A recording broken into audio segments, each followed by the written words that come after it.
Hi friends and family members అందరికీ hi అండి. చూడండి, ఇది పండుమిర్చి నేను తయారు చేసినాను కదా, ఫ్రిడ్జ్లో పెట్టినాను. దీన్ని కొంచెం తాలింపు చేసుకున్నాము. ఎట్లా ప్రాసెస్ చేద్దామో చూద్దాం రండి.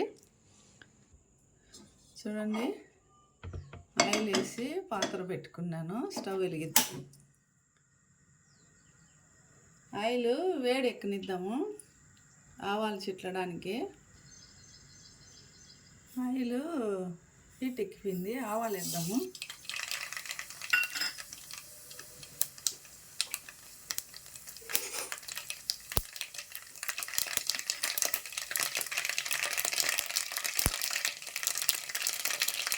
చూడండి, మంచిగా చిక్కున్నాయి.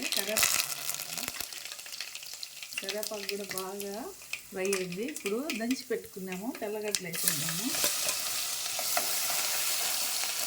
ఇవి బాగా ఫ్రై అవనిద్దాము.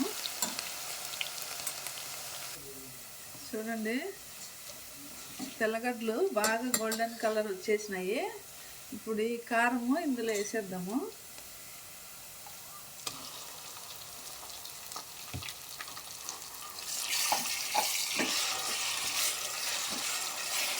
బాగా మిక్స్ చేద్దాము. తెల్లగడ్డ బాగా వేసినాం కాబట్టి మంచి టేస్ట్ ఉంటుంది. మిక్స్ చేసేసి చూడండి ఫ్రెండ్స్, బాగా కారం రెడీ అయిపోయింది. చాలా వేసినాను, గార్లిక్ మంచిగా ఉంటుంది టేస్ట్.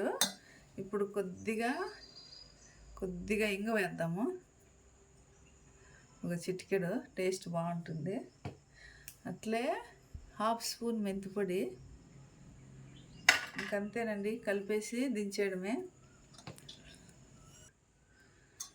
పండుమిర్చి తొక్కు తాలింపు పెట్టేసినాను. సూపర్గా ఉందండి ఇప్పుడు టేస్ట్. మనకి ఈ స్టేజ్లో ఉప్పు తక్కువైనా కూడా వేసుకోవచ్చు. ఇది మనకి ఊరగాయలాగా వాడుకోవచ్చు. మజ్జిగన్నంలోకి, ఏమన్నా టిఫిన్లలోకి, స్నాక్స్కి కూడా అద్దుకోవచ్చు, బోండాలకు అట్లా. చూడండి, భలే ఉంది కదా కలరు, టేస్ట్ కూడా భలే ఉంది. వీడియో నచ్చినట్లయితే లైక్ చేయండి, షేర్ చేయండి, సబ్స్క్రైబ్ చేసుకోండి. Bye bye.